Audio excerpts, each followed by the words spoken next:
चटनी चटाने के आ जाएंगे। लेकिन चिंता मत करो, उबाल आएगा, हर घर से क्रांति जगेगी। और हम इन 1 साल के अंदर ऐसा करने वाले हैं कि रिजर्वेशन क्या है, आरक्षण क्या है, कैसे रिजर्वेशन प्रावधान हुआ, कितना मिल रहा है, कितना मिलना चाहिए, ये पर्चा बढ़ा के हर घर पे चिपकाएंगे बाहर।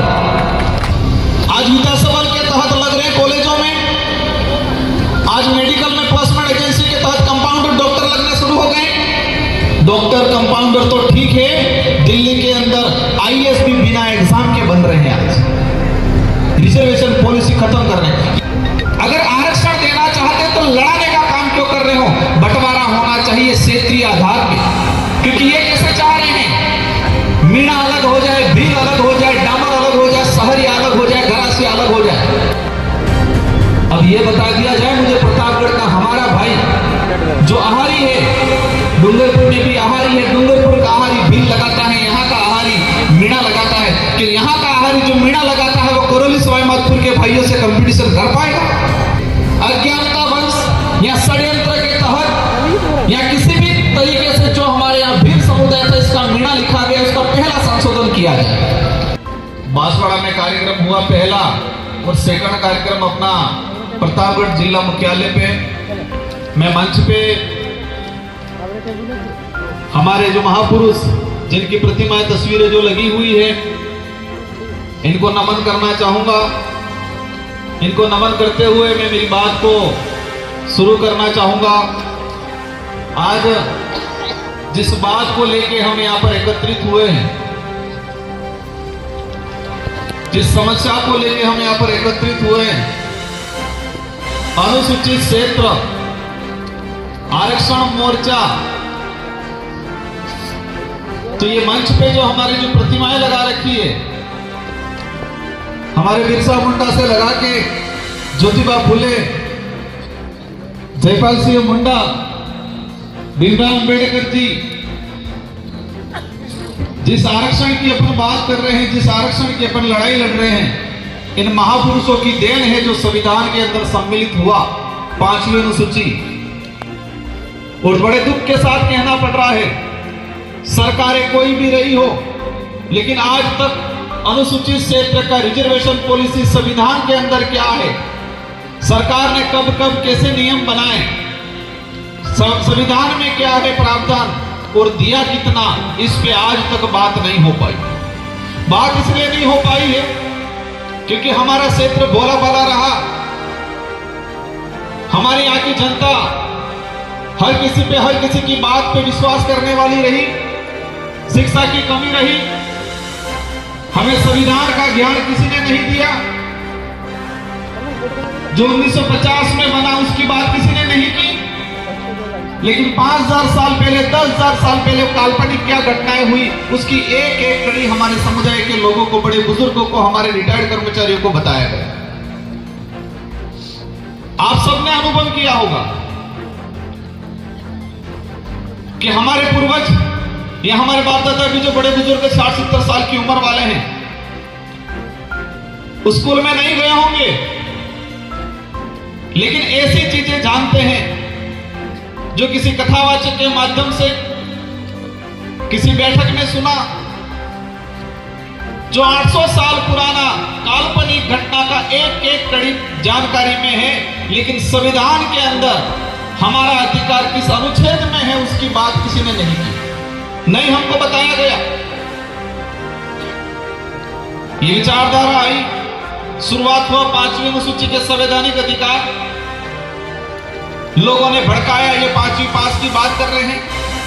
हमारे बड़े बुजुर्ग कहने लगे 5वीं पास, क्योंकि हमारे बड़े बुजुर्गों को 5वीं अनुसूची क्या है वो नहीं बताया किसी ने, नहीं पाठ्यक्रम में पढ़ाया जा रहा है। स्कूलों का जो पाठ्यक्रम है उस पाठ्यक्रम में ट्राइबल के कितने राइट्स हैं, संवैधानिक अधिकार क्या हैं, वो नहीं पढ़ाया जा रहा है। कहीं पढ़ा भी दिया जाता है, 1 या 2 लाइन में सिमट दिया जाता है। आज बड़े दुख के साथ कहना पड़ रहा है कि हमारे साथ जितना जो अन्याय हुआ है, मैं कई बार कहता हूं कि पहले तलवारों से, तीर कमानों से लड़ाइयां लड़ते थे, तलवारों से, तीर कमानों से अत्याचार होता था, शोषण होता था, लेकिन आज कागज और कलम में अत्याचार हो रहा है हमारे साथ। कलम के माध्यम से कागजों में हो रहा है और वो हमें एहसास भी नहीं हो रहा है। जब सुप्रीम कोर्ट ने कहा कोटे में कोटा, केंद्र सरकार को कहा और केंद्र सरकार ने सभी राज्यों को छोड़ दिया कि राज्य अपने हिसाब से करें। अगर सच में हमारा इलाका वंचित है, उसको रिजर्वेशन देना चाहते तो टीएससी की बैठक बुलाते। सबसे पहले जितने ट्राइबल एमएलए हैं उन सारे एमएलए को बुला के पूछते क्या राय है सबकी। आज तक वर्तमान सरकार ने ट्राइबल एडवाइजरी काउंसिल की बैठक नहीं बुलाई। अब हमारे बड़े बुजुर्गों को ट्राइबल एडवाइजरी काउंसिल क्या है उसके बारे में भी नहीं पता है। वो पता इसलिए नहीं है कि आज तक इसके बारे में चर्चा नहीं हुई। माहौल बना दिया गया कि वो खा गया आरक्षण, वो खा गया, उसने ये किया वो किया। स्वाभाविक है जो जागरूक पहले हुआ, स्वाभाविक है जिसकी पहुंच राजधानियों के नजदीक थी, लाभ लिया। अगर आरक्षण देना चाहते तो लड़ाने का काम क्यों कर रहे हो? बंटवारा होना चाहिए क्षेत्रीय आधार पे। और क्षेत्रीय आधार पे इसलिए क्योंकि ये कैसे चाह रहे हैं मीणा अलग हो जाए, भील अलग हो जाए, डामर अलग हो जाए, सहरिया अलग हो जाए, गरासिया अलग हो जाए। अब ये बता दिया जाए मुझे प्रतापगढ़ का हमारा भाई जो आहारी है, डूंगरपुर में भी आहारी है, डूंगरपुर का आहारी भील लगाता है, यहाँ का आहारी मीणा लगाता है, कि यहाँ का आहारी जो मीणा लगाता है वो कोरोली सवाईमाधोपुर के भाइयों से कंपटीशन कर पाएगा?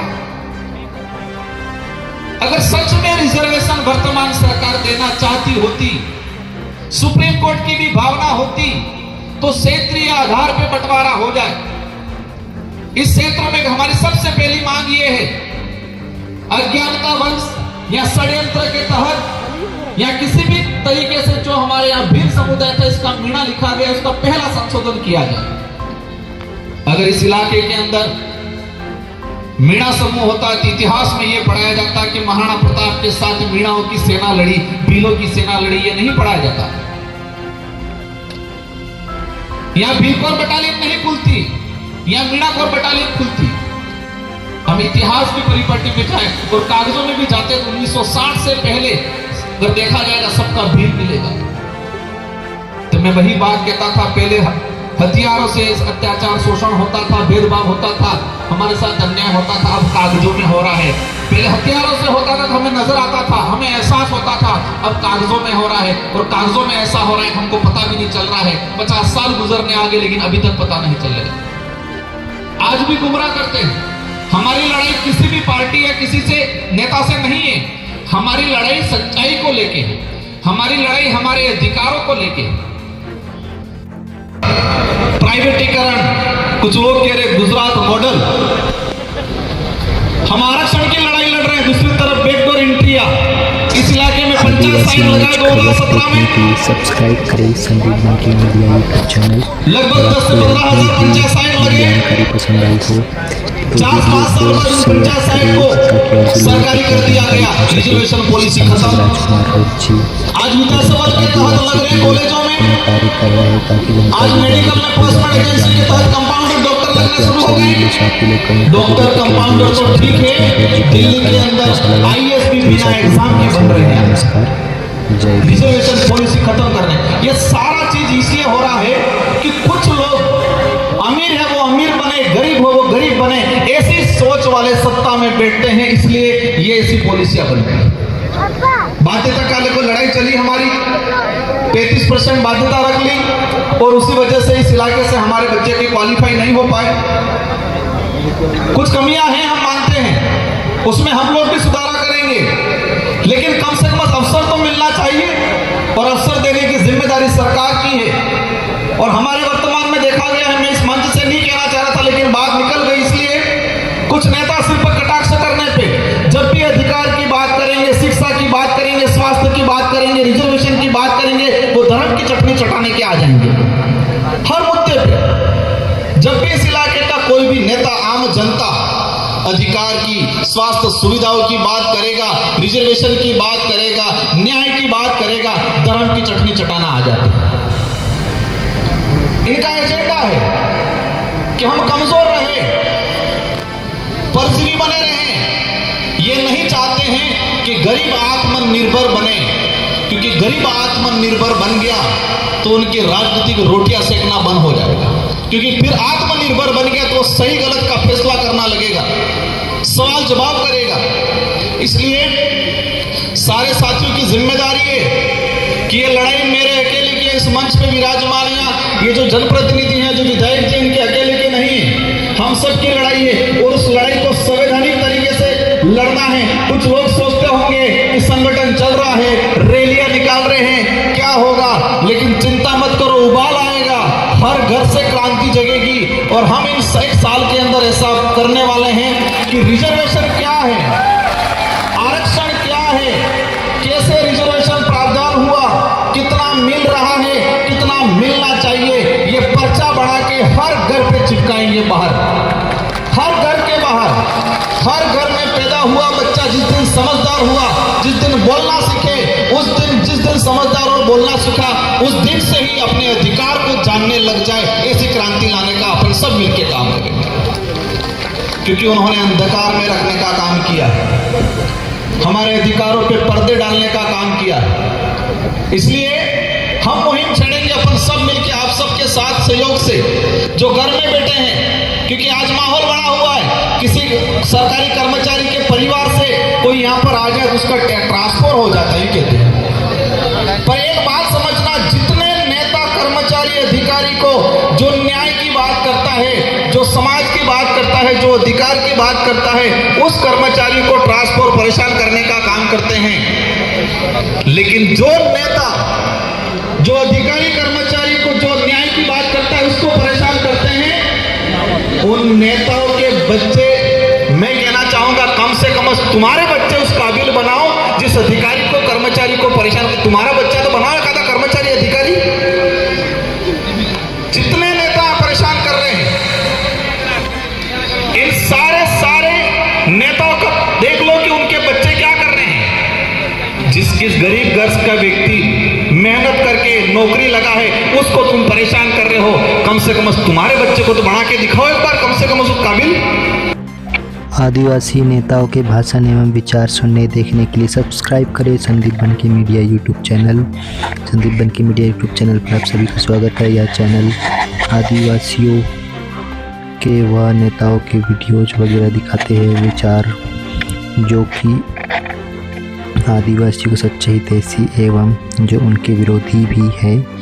आप लोग को यह जानकारी कैसा लगा? संदीप बनकी मीडिया चैनल के द्वारा यह आपको दिखाया गया जानकारी अगर आपको पसंद आया हो तो वीडियो को लाइक करें, वीडियो को शेयर करें। संदीप बनकी मीडिया चैनल पर पहली बार आए हो तो चैनल को सब्सक्राइब करें। धन्यवाद, सेवा जोहार, नमस्कार, जय भीम।